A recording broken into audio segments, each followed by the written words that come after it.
Dengue সহ মশাবাহিত রোগ প্রতিরোধে চাঁপাইনবাবগঞ্জে মাসব্যাপী পরিচ্ছন্নতা এবং মশক নিধন কার্যক্রম শুরু হয়েছে। শনিবার সকালে শহরের 250 শয্যা বিশিষ্ট জেলা সদর হাসপাতাল মোড় এলাকায় এই বিশেষ অভিযানের উদ্বোধন করেন ভারপ্রাপ্ত জেলা প্রশাসক উজ্জ্বল কুমার ঘোষ।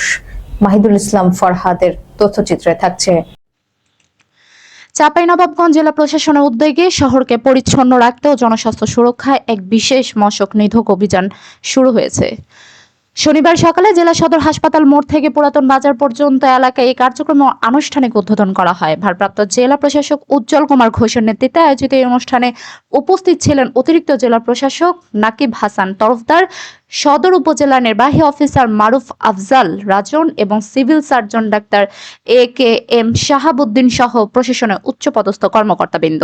জেলা প্রশাসন সূত্রে জানা গেছে, বর্ষা মৌসুমের আগে ডেঙ্গুর প্রকোপ নিয়ন্ত্রণে রাখতে এবং শহরের ড্রেনেজ ব্যবস্থা সচল করতে এই কর্মসূচি হাতে নেওয়া হয়েছে।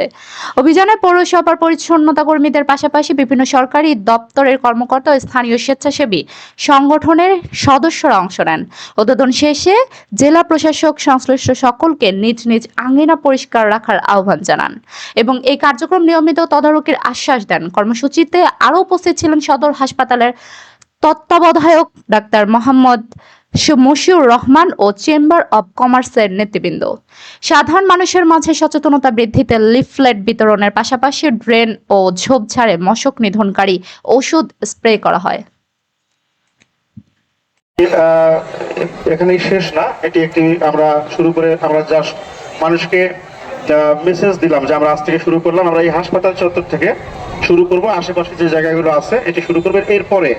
এরপরে আমাদের যে চাঁপাইনবাবগঞ্জ জেলায় গতবার যে হটস্পট গুলো ছিল ডেঙ্গু, সেই জায়গাগুলোতে আমরা মনোযোগ নিবিষ্ট করব। একই সাথে আমাদের নিজ নিজ যে বাসা, আমরা যে আবাসিক এলাকায় থাকি সেখানে যাতে আমরা কার্যক্রম করতে পারি। আমাদের পৌরসভার মাধ্যমে, স্থানীয় সরকার অন্যান্য প্রতিষ্ঠানগুলো রয়েছে, জেলা পরিষদ, পৌরসভা, এগুলোর মাধ্যমে আমরা উঠান বৈঠক করব, মাইকিং করব।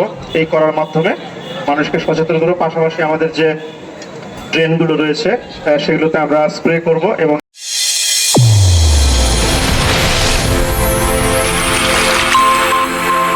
চ্যানেল A1 হৃদয়ের স্পন্দন।